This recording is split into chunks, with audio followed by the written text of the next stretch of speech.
पिछले एक साल में 80 से 90% का रिटर्न देने के बाद गोल्ड और सिल्वर की वैल्यू 10 से 15% नीचे आ चुकी है और सबके मन में यही है कि भाई अब खरीदना शुरू किया जाए। और यही सबसे बड़ा ट्रैप है जिसमें फंसकर लोग अगले कुछ सालों तक यही सोचते रहते हैं कि भाई गोल्ड और सिल्वर का प्राइस तो बढ़ गया पर मेरा पैसा उतना नहीं बढ़ा। कोई बोल रहा है डिजिटल गोल्ड ले लो, कोई बोल रहा है ईटीएफ ले लो, लेकिन जब हाथ में उठाओ ना तो ज्वेलरी और कॉइन की बात ही अलग है। तो करें क्या?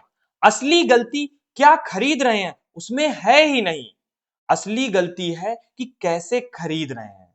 तो इस वीडियो में मैं आपको बताऊंगा कि कैसे आप हर तरीके से प्रॉफिट निकाल सकते हैं, चाहे वो ज्वेलरी हो, कॉइन हो, डिजिटल गोल्ड हो या फिर ईटीएफ। और ये भी देखेंगे कि अगर आपको सिर्फ पैसा बनाना है तो इनमें से किसमें आपका पैसा सबसे तेजी से बढ़ेगा। तो शुरू करते हैं। तो सबसे पहले हम उस चीज की बात करते हैं जिससे खरीदने पे हमें और हमारी फैमिली दोनों को अलग ही फील होता है, और वो है ज्वेलरी। लेकिन जब हम इसे केवल इन्वेस्टमेंट सोचते हैं तो क्या ये सच में इन्वेस्टमेंट है भी या नहीं? ये देखो, आप एक रिनोन ब्रांड के पास रिंग का प्राइस है 83,800 रुपए और इसमें गोल्ड कितना है? केवल 60,700 का। मतलब खरीदते ही 23,000 से ज्यादा का लॉस, लगभग 38%। और गोल्ड का प्राइस हर साल लगभग 10% के एवरेज से बढ़ता है, मतलब 4 साल तक जीरो प्रॉफिट। और ये तो कुछ भी नहीं है, असली स्कैम सिल्वर की ज्वेलरी में है। ये देखो आप, ये ब्रेसलेट आपको मिल रहा है 6700 रुपए का और इसमें सिल्वर कितनी है? 15.8 ग्राम, मतलब 2300 रुपए। मतलब सिल्वर के प्राइस से 2 गुना तो चार्जेस है। तो इस ब्रेसलेट को खरीदने के बाद आने वाले 10 से 15 साल तक प्रॉफिट तो हो ही नहीं सकता। तो क्या ज्वेलरी खरीदना बेवकूफी है? बिल्कुल नहीं, आपको उसे सही तरीके से खरीदना है। और सॉल्यूशन है ये गोल्ड की रेट। जितने भी ब्रांड्स हैं इस पे टोटल 30 से 35% चार्ज लेते हैं और मैंने केवल 10% दी। और इस ब्रेसलेट पर ये ले रहे हैं 200%। और मैंने भी सिल्वर का एक ब्रेसलेट बनवाया था, मैंने दिया था 4,000 का 4800, मतलब केवल 20%। आपको करना क्या है? आपको ब्रांड्स की जगह ज्वेलरी लोकल कारीगरों से बनवानी है और ये कारीगर आपको हर शहर के सर्राफा बाजार में मिलेंगे। थोड़ी सी मेहनत लगेगी लेकिन आपकी कमाई का बहुत बड़ा हिस्सा बच जाएगा। तो अगर इन्वेस्टमेंट के लिए खरीद रहे हो तो ब्रांड से दूर रहो। आपने सुना होगा बहुत से लोग ये सजेशन देते हैं कि भाई ज्वेलरी की जगह कॉइन ले लो, इसमें आपका कोई एक्स्ट्रा चार्ज नहीं लगेगा। किसने बोला नहीं लगेगा? ये देखो आप, 10 ग्राम का गोल्ड कॉइन है, इसका प्राइस है 1,31,137 रुपए और इसमें गोल्ड कितने का है? 1,21,254, मतलब खरीदते ही 10,000 का सीधा लॉस। और सिल्वर भी इससे पीछे नहीं है। ये देखो आप, 500 ग्राम का बार 88,420 रुपए का और 500 ग्राम सिल्वर की वैल्यू 75,000, मतलब खरीदते ही 13,000 का नुकसान। तो इसका सलूशन थोड़ा यूनिक भी है और वो है गोल्ड का ये टुकड़ा। अब आप सोचेंगे कि ये है क्या? तो आप ऐसे समझो कि जितने भी ज्वेलर्स हैं वो अपने कस्टमर से पुरानी ज्वेलरी खरीदते हैं और उस ज्वेलरी को जब मेल्ट करते हैं तो ये टुकड़ा उससे बनता है और इस पर कोई भी ब्रांड का टैग नहीं है, इसलिए इस पे कोई भी एक्स्ट्रा चार्ज नहीं होता है।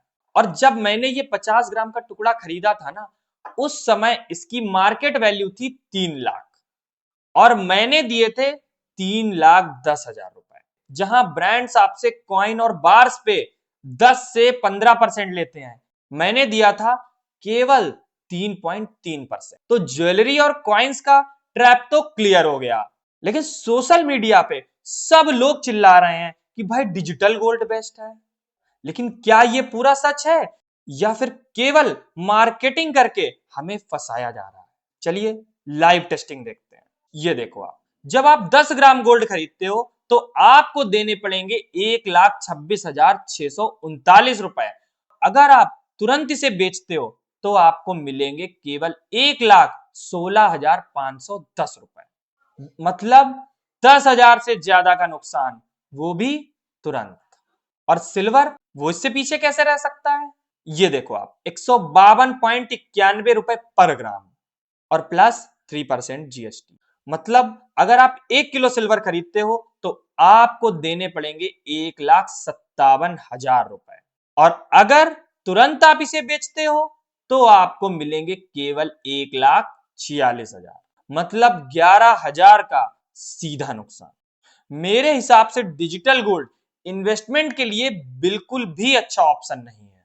हाँ, इसमें बस एक कन्वीनियंस है, इसे आप कितने का भी खरीद लो, चाहे 10 रुपए का लो, चाहे 100 रुपए का लो, चाहे 1000 रुपए का लो, लेकिन ये कन्वीनियंस आपको 8% महंगा पड़ रहा है।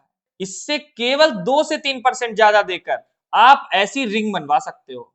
और यहीं से आता है आज का सबसे बड़ा सवाल और उसका सलूशन, कि क्या कोई ऐसा तरीका है जो डिजिटल गोल्ड जैसा हो, आप जब चाहें जितने का चाहें खरीद लो और चार्जेस भी लगभग जीरो हो? हाँ, एक तरीका है और वो है ईटीएफ। लेकिन 99% लोग इसे भी गलत तरीके से खरीद रहे हैं। यहां देखो आप कि ये ब्लू लाइन है सिल्वर का प्राइस और ये रेड लाइन, ये है आपका सिल्वर का ईटीएफ। तो सिल्वर का प्राइस तो केवल 6% गिरा, लेकिन सिल्वर का ईटीएफ 13% गिरा। तो जिसने भी यहां पे खरीदा होगा उसके 1 लाख के केवल 86,000 रुपए रह गए, और अगर सिल्वर खरीदा होता तो उसके पास होते 94,000। मतलब ईटीएफ में भी 8,000 का एक्स्ट्रा लॉस। तो आपको करना क्या है, जब भी आप ईटीएफ खरीदो, चाहे वो गोल्ड का हो चाहे वो सिल्वर का हो, उसका आईनैव जरूर चेक करो। और इसे आप एनएसई की साइट पे आकर चेक कर सकते हैं। जैसे आईनैव है 139.29 और जो ईटीएफ का मार्केट प्राइस है वो है 139.70। मतलब मार्केट प्राइस आईनैव से 0.4 ज्यादा है। और कभी कभी ऐसा होता है जब बहुत सारे लोग ईटीएफ खरीदने लगते हैं तो फिर ये प्राइस डिफरेंस 10 से 15 रुपए ज्यादा हो जाता है, और उस टाइम पे अगर आप इन्वेस्ट करते हो तो आपका लॉस कंफर्म है। तो जब भी ईटीएफ में इन्वेस्ट करें तो एक बार उसका आईनैव और उसका मार्केट प्राइस जरूर चेक करें कि इसमें 1% से ज्यादा का डिफरेंस नहीं होना चाहिए। और अब आती है ईटीएफ में चार्जेस की बात। तो ईटीएफ में इतना कम चार्जेस है कि आपको पता भी नहीं चलेगा। ब्रोकरेज चार्ज बहुत सारे ब्रोकर्स में 0 है, केवल एक्सपेंस रेशियो होता है और वो 0.4 से 0.5%। मतलब 1 लाख पे केवल 400-500 रुपए। तो अब आते हैं ओवरऑल कंक्लूजन पे कि अगर ज्वेलरी खरीदना है तो लोकल कारीगर से, कॉइन या बार खरीदना है तो उसकी जगह ये मेटल का टुकड़ा, और डिजिटल गोल्ड मेरे अकॉर्डिंग तो बिल्कुल नहीं।